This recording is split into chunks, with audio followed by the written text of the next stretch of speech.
how do you deal with hardship? It's been a very interesting time for my family. We have two little ones under 4. We have another one on the way. And so we're dealing with the idea of gratitude, being thankful, trying to help them to understand what they actually have. And it's tricky.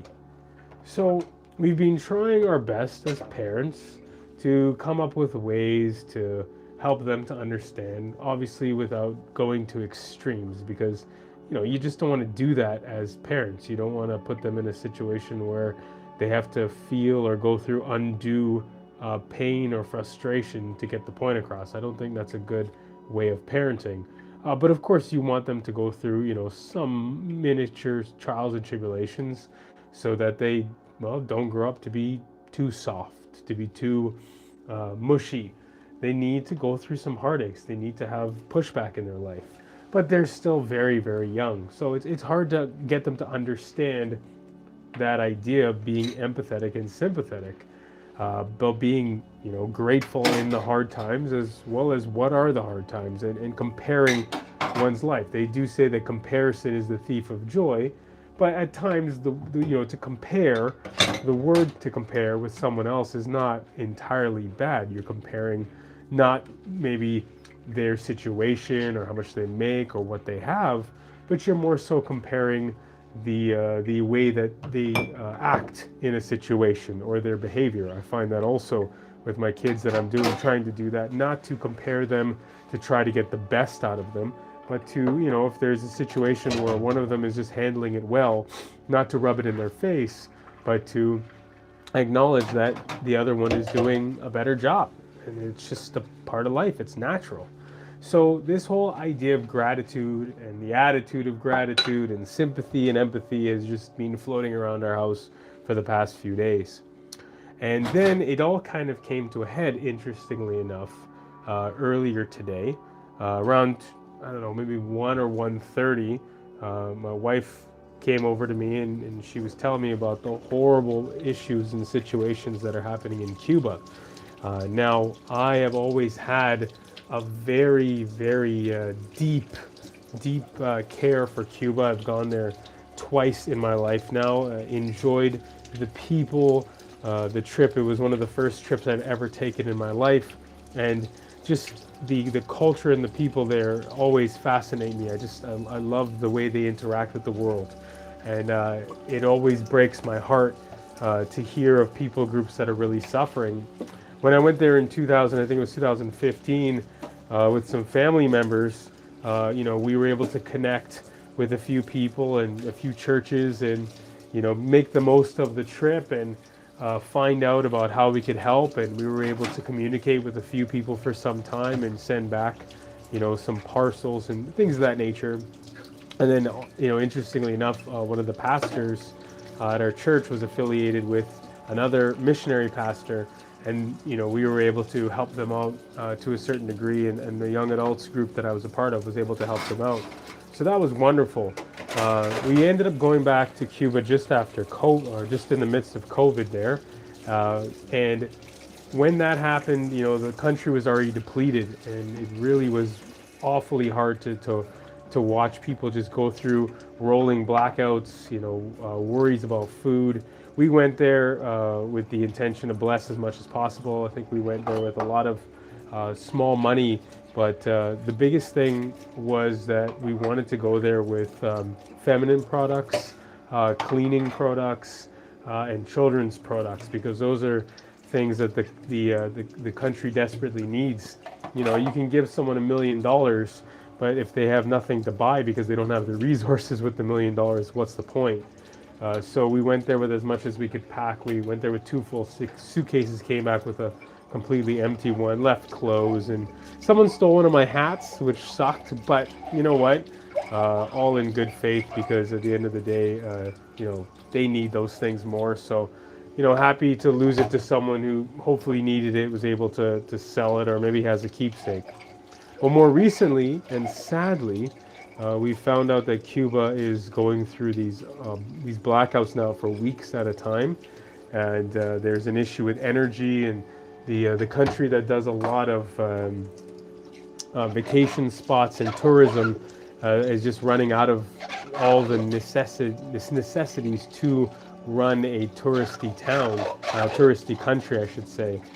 And to hear that those blackouts were happening was it was like a punch in the gut, for those, just thinking about those precious people, the people that I've met over the years.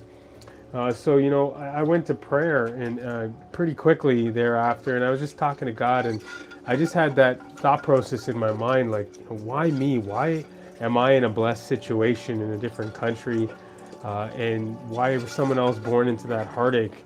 And I don't think we'll ever really get the answer on this side of heaven. But what came to mind was, again, that thought process of gratitude, and how do I spread the wealth that I have? How do I embetter the people around me to also think about other people, maybe to become missionaries, maybe to connect with people in a more powerful way? And you can't do much about where you live outside of maybe becoming a missionary, outside of becoming a person who is heavily connected with people groups who are suffering. But North America's starting to hit some hard times. There's a lot of people who are hurting around the corner, and again, you can motivate people around you to change the world in that way. Anyway, so I was thinking about it full circle as my daughters were having another hissy fit about who got what first, and why we weren't going out to eat or something like that. And I just constantly try to remember, try to share it in a very gentle way, because they're not going to really understand. But I say, you're feeling a little hungry right now. Imagine not going out without food for a day, and just trying to help them to understand the blessings that they have around them. And oddly enough, I think it was a transformer that must have blown, because for the next 4 hours or so, our power just went out. This is about half an hour to an hour after the conversation I had with my wife at the table, which was pretty nutty. So I had some laptop power, so the girls were just watching a little bit of TV. It was around their TV time, just kind of get one of them out of a nap, and the other one just to relax so I can get a little bit of work done. My wife can take a nap, as she's super preggo with baby.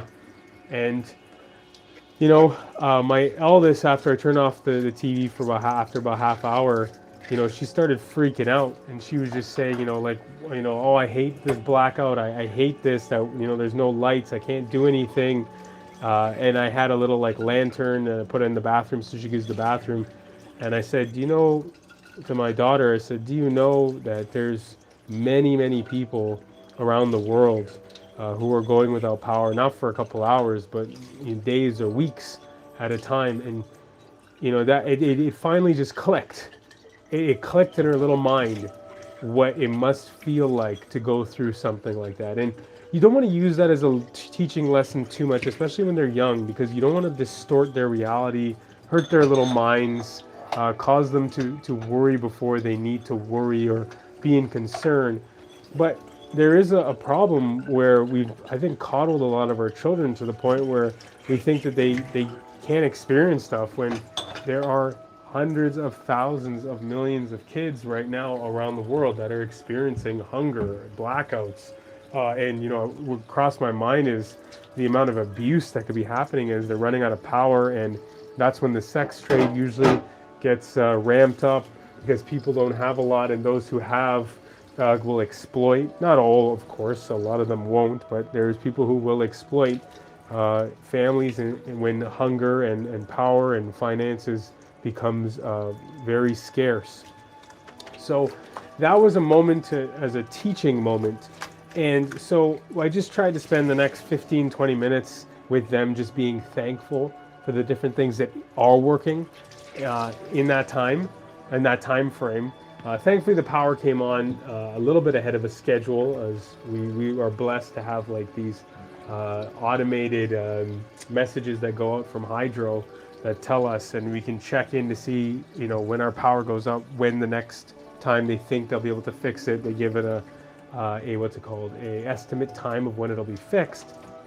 But it was just an amazing time, even for myself, as I was, funny enough, doing the dishes, the lunch dishes and breakfast dishes at that time, to just kind of recalibrate my own mind and just start being thankful and uh, remind myself that gratitude is one of the best superpowers that God has given us, and we can really do tremendous work for the kingdom, for our own internal healing when we are that much more filled with gratitude. Oh, forgot my light here this whole time.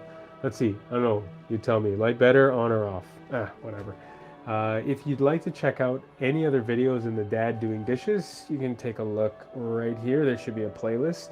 If you'd like to like and subscribe, that would be phenomenal. Helps out with the algorithm, helps out in life, and to hopefully share the message of God's love with many other people and just life in general. You can subscribe here. I just want to say thank you so much for watching. Have yourself a wonderful day, evening, morning, or night.